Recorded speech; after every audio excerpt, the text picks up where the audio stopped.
Good evening and welcome to the second episode of Matchday at the Cop. This is Mikhail Kanthru, and today I'm going to cover game week 16 from the English Premier League. It was a crazy one. There were a lot of matches, a lot of comebacks, a lot of statement wins, and a lot of much needed wins. We are going to start with something that I spoke about in the last episode, where I said I'm going to speak about Afcon, and I'm going to talk about the teams that are most affected by the African contingent leaving for the Afcon, which begins from December 18th. Sunderland is going to be the most affected team by the African contingent leaving for the Afcon. And the players that they're going to lose is up to 5 players. Now we're looking at Bertrand Traore, Arthur Mazuaku, Sadiki, Mandava, Talbi. Now these players are 5 players from the starting 11. They're not just players from the bench. And as we know, Sunderland have made a roaring start to the season. They just beat Newcastle 1-0, and we'll come to that later. So losing these 5 players is a huge blow to Sunderland, who've started off brilliantly and are harboring aspirations of finishing in the top 6. So how this entire phase, which is very, very crowded from December onwards, right up until the new year, how they manage these games without these 5 very crucial players from their first team is going to be something very interesting to follow. Fulham is another team that is going to be really affected by the Afcon. They have as many as 3 players that are going to be gone, including Iobi, Bassi and Chuguaze. A team that not too many people are talking about that are going to lose a lot of players is Manchester United. Yes, this time they're going to lose as many as 3 players, and 3 very important players. Brian Mbeumo, who's been one of their star signings this year, along with Amad Diallo, who's been doing really well. He's going to be leaving for Ivory Coast. And then there's, of course, Mazraoui, who plays for Morocco. He's going to be leaving as well. It's not going to be easy for Amorim to play without these 3 players, and I'm sure it's going to test his squad and also going to test his team in the coming days. Burnley is going to be losing up to 3 players to the Afcon, as well as Brentford. Brentford is losing Katara as well as Onyeke. Both are leaving for the Afcon, and so they are going to be losing out on 2 players as well. Now it's very interesting to see the teams that are least affected by players leaving for Afcon, and it happens to be the 3 teams that are sitting right on top. Yes, Arsenal, Manchester City and Aston Villa are virtually going to lose nobody to Afcon. Is this a coincidence, or is this something that has happened by design?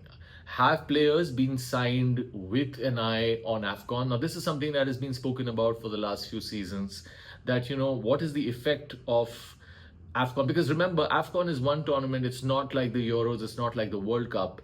It happens bang in the middle of the Premier League season, and of course other seasons. But then some other leagues have also got winter break. Of course, as we know, the English Premier League has no winter break. So this is the most busiest part of the season. And maybe my summation is that these 3 could easily kick on from the rest of the pack and use this to their advantage. Now, there are some teams that are not losing too many players. For example, Liverpool, they're only losing Mohamed Salah, but what a player they are losing. So sometimes it's not like Sunderland or like Fulham, who are losing 3 to 5 players. It's a team that's only losing 1 player, but that player is very influential. So like in Salah's case, they're losing a player who hasn't just got goals and assists in him, but he's also a very big part of the leadership at Liverpool. Another team who's losing just 1 player, but a very crucial player, is Brighton. They're losing Carlos Baleba to the Afcon. Now, Baleba has been subject to transfer rumors of close to 100 million to Manchester United over the summer. Now, that's how important a player he is, and he has been for Brighton ever since they lost Caicedo to Chelsea. So he's a big part of Brighton and what Brighton do, especially in that midfield. He's a very, very integral player to them. So there are teams who are losing only 1 player, but a very significant one, and that could affect them as well. Moreover, on Afcon, I would like to say that it's a tournament that is a very, very important tournament in terms of its significance to the Premier League. It also has thrown up a lot of players, a lot of incredible star names of the past. Think Sadio Mane. Think about all these players that have come through African teams, played elsewhere, and then come to big clubs and performed brilliantly in England. And so therefore the English Premier League has had a huge kind of impact from Africa, the African contingent. And I know there are a lot of people who've come out and said, a lot of pundits who have come out and said that, we don't think the Afcon level of football is that high. But I would like to say that is to do with a lot of things. It's to do with infrastructure. It's got to do with years of being behind Europe in terms of all the conditions that they required to be at the elite level. But today, if you compare to the last 15 years or 20 years ago, African teams are very, very strong teams. They perform exceedingly well in World Cups, in other tournaments for their clubs as well. And we can see the impact that they have on their teams. I just spoke about Sunderland and what a huge impact the African players have had in there. In the past, Arsenal were known to have incredible African players. Chelsea were another team that had so many African players, which is why it's a little surprising that this time Arsenal and Chelsea barely have any African players that are leaving for Afcon or they're in their first team, and therefore it's not going to affect them that much. And now we move on to the next segment, which reviews all the matches from the weekend. And my oh my, there were such incredibly, incredibly important games and have such huge consequence on how the Premier League table looks at the end of game week 16. We start with Liverpool and Brighton. Now, this was a very important game for Liverpool to win, mind you. They hadn't won a game in the last 3 games. They had lost to Nottingham Forest. After that, yes, they had won against West Ham, but then 2 draws back-to-back against Sunderland at home and Leeds away after squandering a 2-0 and a 3-2 lead. Pressure was well and truly on Arne Slot and his Liverpool team, and Liverpool delivered. And they started off with a cracking goal from Ekitike. Now, Ekitike has been one signing that I must say has been absolutely electrifying. He has settled in. He is the one signing that we can all collectively agree on has been a hit as far as Liverpool's transfer window was concerned this summer. And he scored 2 goals again this weekend against Brighton, following up from the 2 goals that he scored against Leeds last weekend. Of course, last weekend his brace wasn't enough, but this weekend his brace was certainly more than enough and sufficient for Liverpool to get their win and come back to winning ways against Brighton. It's not just the 2 goals he scored. Ekitike was all over the place. Ekitike was right up on the left-hand side. He was going through center. He was at the right-hand side, shifting in, trying to defend. He was basically playing as a good old number 9. There were parts in the game where Curtis just played the ball to him, or McAllister was playing a little 1-2 with him, and he held the ball and waited for the rest of the team to come ahead. Now remember, this is a game that Liverpool played with 5 midfielders. Yes, 5 midfielders, something that has not happened in a long time. We played with McAllister, Szoboszlai, Curtis Jones, Florian Wirtz, as well as Ryan Gravenberch. Now, of course, to start with, we started with these 5 players playing in a formation which looked more like a 4-2 holding midfielders, and then 3, and then a 1. So it was basically a 4-2-3-1 with Curtis and Ryan Gravenberch sitting as the 2 holding midfielders, and in front of them, the 3 of Dominic Szoboszlai, McAllister, and Florian Wirtz, and with Ekitike up front. So it was very, very important for Ekitike to be able to hold his own as a number 9. He didn't have the traditional wing players like Cody Gakpo and Mohamed Salah like we played for the last decade at Liverpool. This was going back to the Torres days, the Peter Crouch days, when we used to play with 1 up top. So it was a very different kind of a scenario, but it worked out very well because Liverpool had a lot of control in midfield. And that showed in the first goal as well as the second goal, when we won the corner of the second goal because of a breakaway that came from pinching the ball in midfield and then quickly breaking away. And Mohamed Salah then took that corner, curling corner, found Ekitike at the far post, who headed it in. The first goal came from a Joe Gomez intervention. Again, high pressing. The press started high in this game. There was a lot of closing in. There was not much room given to Brighton, something that we have missed from Liverpool this season. It was all there to see. And Joe Gomez winning the header, it fell in sort of a position where he had half space. He turned, took it on the volley, and absolutely smashed it in. And these 2 goals were important. The win was important, but the most important thing was this was probably the best first half of football we have seen from Liverpool this whole Premier League season. It was a controlled win, it was an important win, and hopefully it sets the foundation for the rest of the games to come. Next, we move on to a game that was full of ups and downs. It's a game that was not supposed to be anything like what it turned out to be.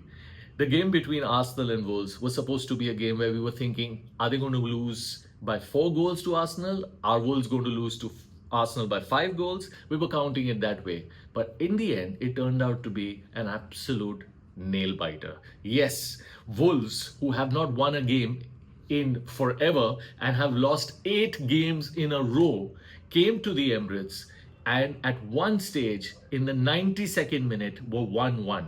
Yes, they fell back to an Arsenal goal from Bukayo Saka. Of course, it was credited as an own goal against the goalkeeper, but I saw the game and I saw that whip and the pen and the precision that that corner had on it, and I wouldn't blame the goalkeeper for it. It was something that you expect the goalkeeper to save, undoubtedly, but you wouldn't blame him because there was so much pressure with the way Arsenal have their formation on corners.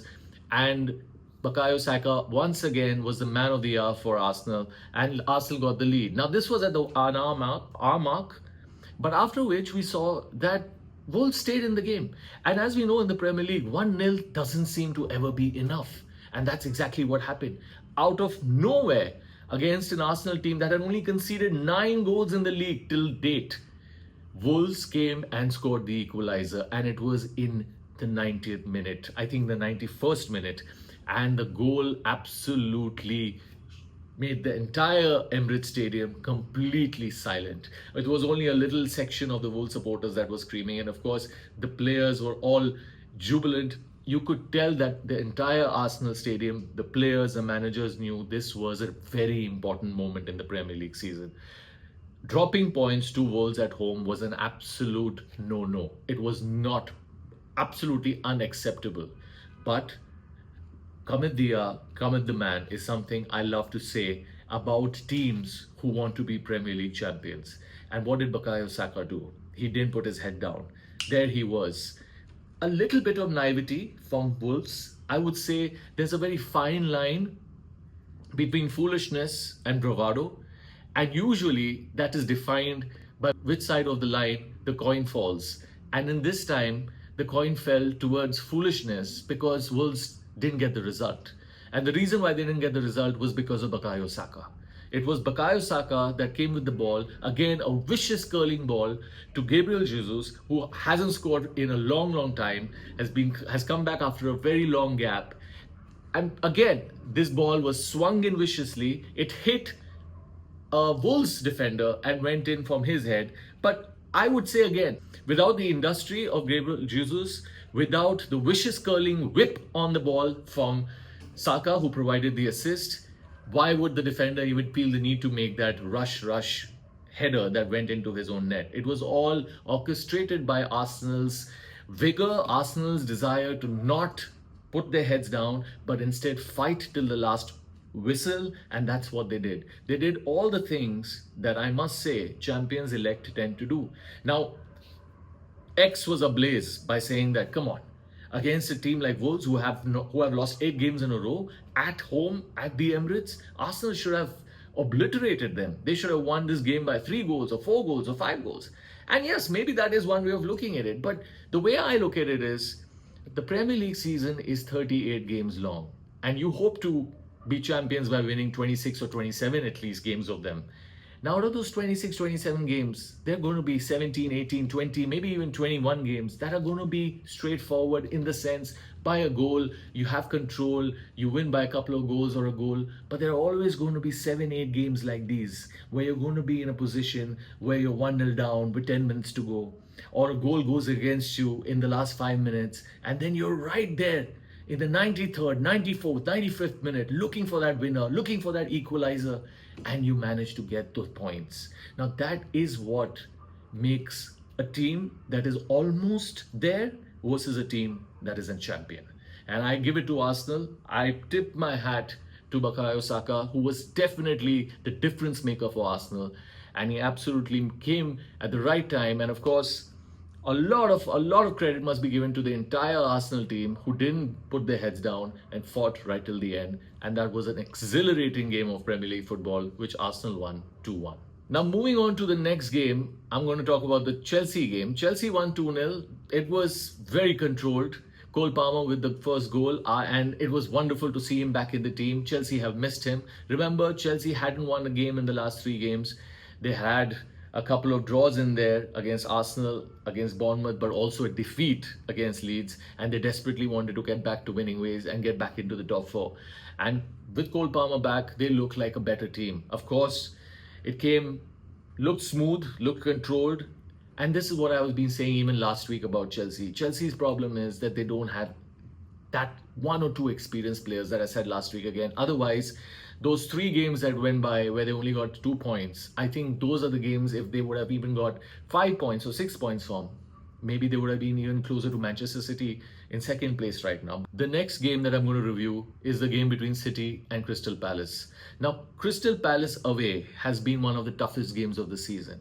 I've just waxed lyrical about Oliver Glasner and his Crystal Palace team, who won a game in extra time last weekend when he scored the winner, and they've been flying. So going away to Crystal Palace this year has been something that has not been easy for most teams. Remember, Liverpool lost in extra time there as well. And so it was very important after Arsenal's extra time winner on Saturday for City to show up, because remember, they were 5 points behind now and they needed to win to close the gap to 2. And we all thought, how's that going to be? Crystal Palace had a few chances. They had their moments. But let me say it very, very clearly. City were emphatic. Once Erling Haaland, who was inevitable right now, he's literally like inevitable. He gets his goals and City wins 3-0. And that is a statement win. Make no mistake. City have made a statement, not just to Arsenal, but to all the other pretenders, that we are here to say, that we are here to stay. Because like I've said about City, they seem like a marathon runner. They come into their own, they pace themselves. They started off shaky. Remember, they've had a few new signings to bed in. They've had a legend like KDB leave. So it's not been all easy, but they've managed to bed these players in very nicely indeed. And now they look not just an Erling Haaland team, they look like a very strong title contending team. And I must say, winning 3-0 away at Palace is a huge statement win for Pep Guardiola and his Manchester City team. The next game I'm going to review for the matchday week is a game that I think is very important to understand in context, because the context is everything here. Normally you would say Aston Villa winning 3-2 away to West Ham, who's been struggling, who've been in trouble, is something that is expected. But when I tell you that this is Aston Villa's 8th win in 9 games in the Premier League, which is a record for them in this competition, in the history of their club. When I tell you that they were 2-1 down, when I say that they came back away from home in spite of winning a midweek game in Europa League and having a pulsating win last weekend against Arsenal where they won in extra time, to put all these things in context, it tells you that Aston Villa have turned a corner and now they are doing something that they failed to do last year. Remember, they did very well last year and many thought that they should have finished in the top 5. But they had those jitters that teams usually in and around that top half have. That final step to go from a top 8 team to a top 5 team is a step that is further than what people imagine. And that's what happened with Unai Emery. And with the slow start they had this year, one thought maybe that's going to hurt them more mentally, psychologically. But it hasn't. They have been flying. And every week, every game match day that goes by, I keep thinking to myself that they are getting stronger and stronger and stronger. Morgan Rogers' goal today was not just about the fact that he scores an absolute brilliant goal. It's also about the fact that he's become such a consistent player. You see, the players that are playing for Aston Villa are showcasing that they are top level players, match in and match out, week in and week out. Now that is something that is a huge compliment to Unai Emery as well as his team. This team honestly looks like a top 4 team. I've been saying it out loud. I've been thinking to myself for the last couple of weeks that the blip is going to come. The blip is going to come. But the blip isn't coming, and let me be very frank, it doesn't look like it's coming. Aston Villa look good when they control games. Aston Villa look good when they are behind in games. Aston Villa look like they can come back even against a team like Arsenal, which is something that is a huge compliment. Remember, they were ahead against Arsenal and then Arsenal equalized. And we've seen it with Arsenal this weekend. They tend to go right till the end. But when it came down to it, Aston Villa were no different. They also went toe-to-toe. And as the weekend draws to a close in game week 16, Aston Villa are only 3 points behind Arsenal. Now, this is huge. We're not talking about game week 6, game week 8, or even game week 10. We are now close to halfway through the season. And if Aston Villa are only 3 points behind Arsenal and 1 point behind Manchester City, who we've just praised for the way they have consistently been playing and winning all their games in the last 5 games, then Aston Villa need a lot of praise. And arguably, as much as we'd like to say that it's a title race between Arsenal and Manchester City, one cannot discount that at this moment, as we speak, at the end of game week 16, it is a three-way title race. Remember, as of now, they are 3 points behind Arsenal, but they're more than 3 points ahead of the team that's in fourth. So they're closer to the team up top than they are to the teams that are chasing them. And they're broken away a little. These three teams are broken away a little bit from the rest of the pack, who are like the fourth, fifth, sixth, seventh, eighth place teams. And that's a huge compliment to Unai Emery and his team, who deserve all the praise that they're getting. Now, looking around Europe, the first team that comes to mind is Madrid, who had a damning defeat against City at home. This was their second defeat in a row at home. Now, remember last week, as we spoke, Madrid had given Alonso an ultimatum, but clearly after the game got over, we were told that no, they're sticking with Alonso, but if he loses to Alvarez this weekend, then maybe he could be sacked. Now, I've already said this last week. I think this is there's something called pressure, which Madrid usually put on their managers, but this is kind of stuff that sends somebody straight to the emergency room. I mean, seriously, you can't possibly be going into your job every single day being told that, okay, today could be your last, because it's one thing, it sounds okay, you can be charged because of it, but nobody really is in a mental condition to work that way. And to be very frank with you, Alonso's team is not looking like they're undercoached. Like there is a significant lacuna there because of what Alonso is doing on the training ground. I think the problem over there is that some of the players are just simply not willing to adjust or perform to the way Alonso wants his team to. Now, I know that the way it works at Madrid with Papa Perez right on top is that he protects his stars and the manager is the first person to go. It's exactly the opposite at what happens at Liverpool, where even your star players will have to apologize or stay out if they go against the manager. But it doesn't happen that way at Madrid, as we've already spoken of. So what has happened here is that, well, the Papa Perez brigade is going to be definitely protected by the media in Madrid, by the bosses above, and it is the manager that is going to be thrown to the wolves. I really don't know how long this can go on like this. You can't be possibly putting up an ultimatum against one of the most promising managers, young managers in Europe, but it certainly seems to be that way right now. And I hope for the sake of Xabi Alonso that things turn around for them. They lost 2-1 at City, against City rather, and it was a game that I really felt that could have gone no other way but towards City, even when Madrid took the lead. Yes, Madrid took a lead with a great goal on the break from Rodrigo, who seems to find Manchester City his bunny. He seems to score against them every single time. But this time, it was not like it was that 1-0 lead never seemed convincing. City always looked like a threat, and they came back into the game very, very quickly and very, very emphatically. And once they took the 2-1 lead right before halftime, they never looked like in danger. In fact, it could have been 3-1. It could have been more. And it was a game that came at a time which was not great for Alonso right after the home defeat. And it's come at the perfect time for Pep Guardiola's team, who's looking warmer and warmer, and the engine is revving and they're looking better. And I think they are definitely one of the favorites to win the Champions League this season. Barcelona had a come from behind victory. They won 2-1 midweek in the Champions League, resurrecting their campaign again after that shocking 3-0 defeat to Chelsea away. It was important for Hansi Flick, whose team has just taken the lead in the La Liga and significant lead over Madrid coming from behind. And now they find themselves again in the top 4-5 of the Champions League positions. Very, very comfortable, looking like they're going to go through in the top 8 easily. And they are finding form again at a right time, at the most important time. This period between December, January, February is the time you want your team to come into their own. You don't want your team to be starting, you always want to be winning, you always want to be performing well, but you don't want your team to be starting brilliantly in August, September, October, and then sort of having that teetering phase between November to Feb, because it is a time when there are matches that come thick and fast, as we mentioned before. And these are the games where your team starts getting into the flow of it. They play so frequently, there are no disturbances, there are no international breaks, the team is together, there's unity, and there's momentum. You see, if you keep winning games in this period, you can just keep on going, as PSG showed last year.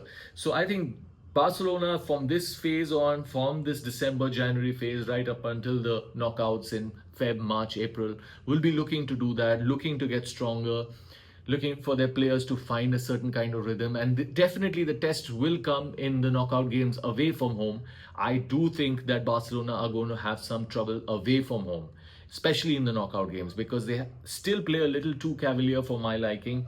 Hansi Flick definitely needs to get them a little more structured in terms of the fact that they have such good controlling midfielders. It's not just a team about flying attackers, about Yamal, about Lewandowski, about Rafinha. They're more than that. And I think that's what needs to be showcased from Barcelona, and especially from the manager with their tactics. I think Hansi Flick is one of the best out there, and he's definitely going to get more of that to the fore as far as Barcelona is concerned.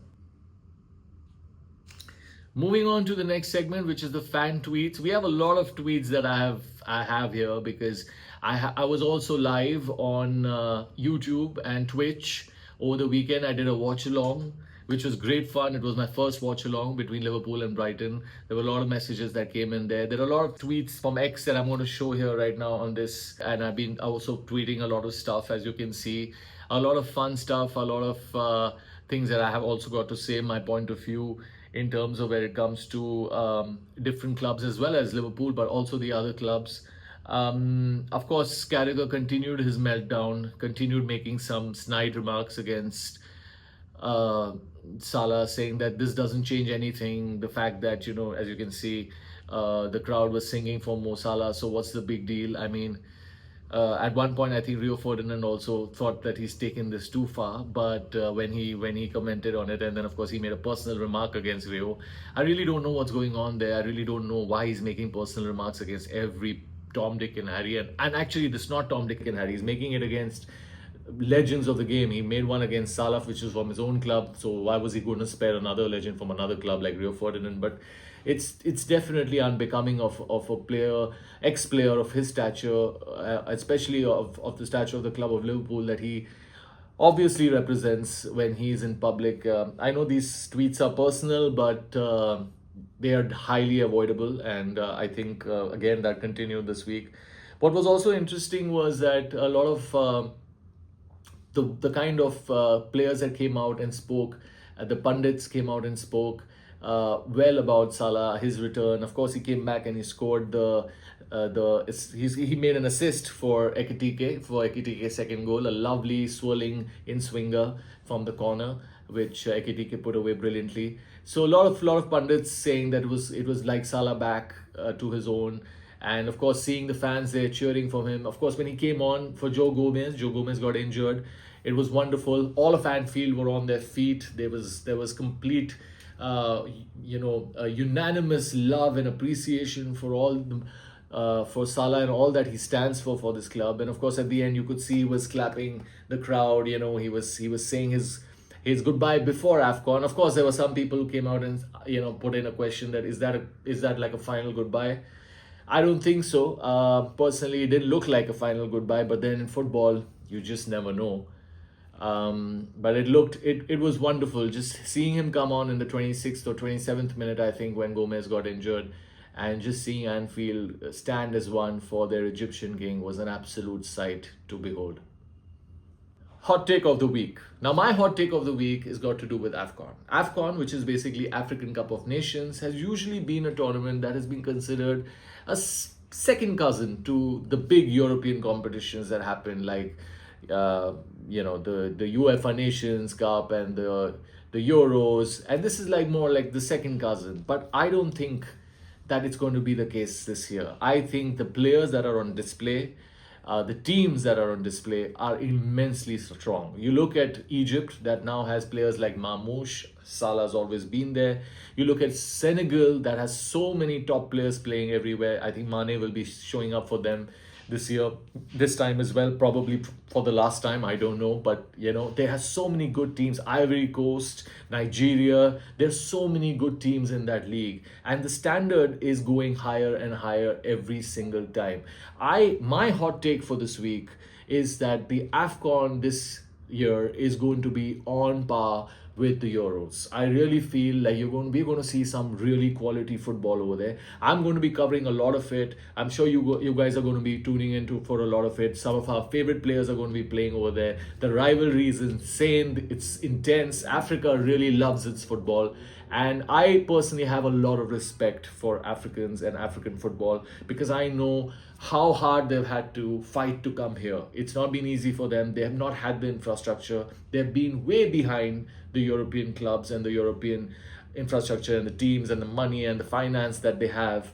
And the way they have fought and the way they have come together and created that kind of synergy in their country to create these kind of players. Africa is a huge continent. There are so many countries over there, and teams like Egypt, teams like Ivory Coast and Senegal and Nigeria are just showing that. Morocco, of course, has shown last World Cup with their extremely unbelievable run in the World Cup that they had, and the kind of players they have now are shining in different European clubs. Remember, these players that come from Africa, they come from small places, small villages, and they go to these second or third tier clubs in France, sometimes in Austria, and they apply their trade over there. And it's only when they perform over there, then the few are sort of, taken into the big clubs in England. Look at Sadio Mane's journey. It's a journey that I always look at with a lot of awe. He came from Senegal, went to Metz, I think, if I'm not wrong, and then when he performed there, he went to Austria, where he played for Strasbourg, and from there he earned his move not to Liverpool but to Southampton, where he again had to perform so well for 2 years, and then he earned his move to Liverpool and subsequently Bayern Munich. So I feel like we could probably be witnessing the next Mane, the next Salah, the next Baliba in this year's Afcon, and my eyes are open, and I'm very impatiently waiting for the Afcon to start to see who they're going to unearth, who are the next stars that are going to come from it. And my hot take is that this time it's going to set the foundation, set the tone for Afcon, the African Cup of Nations, to be on par with the Euros, and I am absolutely on for it. Now, in my last segment, if you're still here, which is if you're still here, I'm going to discuss the signings from last summer, and I'm going to talk about who I think has had the most impact. Now, I think we all have to agree that we signed a host of superstars for the first time ever in last summer's transfer window. Was a never seen before transfer window. Liverpool had never signed so many incredibly expensive world-class players all together in one window, and we did that this summer when we signed Hugo Ekitike, Alexander Isak, Florian Wirtz, and the likes of even Kerkez, who was in the Premier League team of the year as the best fullback. These players came in for, of course, a huge sum of money, as we all know, close to $500 million. Incredible amount of money, I know. But we also lost a few players. Now, I'll come to that later. I'll start off by saying who my favorite signing and the most effective signing has been, according to me. And I think, without any doubt, I think you will all agree, it is Hugo Ekitike. Now, remember, this is an incredible story in itself. This is a summer in which we sign the most expensive player ever. We smash the transfer record and we sign Alexander Isak. Now, everybody was like, this is a signing that is going to change everything in the Premier League. But, that's the thing about football. I love football, right? It's crazy. We all love it for this reason, that you can never predict these things. Alexander Isak, as we speak, after game week 16, has only scored one Premier League goal.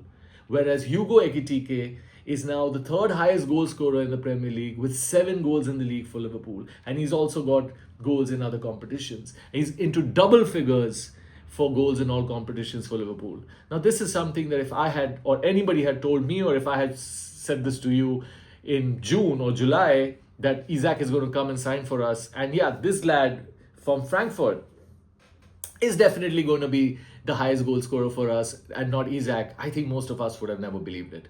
But that is it. Football is stranger than fiction. It is insane how things kind of transpire over here. And as we stand firmly, Hugo Ekitike is the signing of the summer. I would say another summer signing that we must look at very, very carefully is Florian Wirtz. Now remember, there were a lot of tweets, a lot of messages that we've been seeing from people that are talking about 006, 007, 008, this kind of trolling that happens. It's basically referring to the number of games that are going by, and Florian Wirtz hasn't got an assist or a goal in the Premier League. Come on, guys, open your eyes. Keep the banter aside and look at Liverpool play. Look at this lad. He is so effective and so involved in the goals being scored. If there was, I've said this before, if there was a kind of a metric for the pre-assist, I would like to see that metric with Florian Wirtz. I would also like to see the build-up part. Look at the amount of involvement he has in the build-up towards the goals. He is an exceptionally important player. Now, keep in mind, we haven't had a player of his profile. And when I say profile, I don't mean how expensive he was or how highly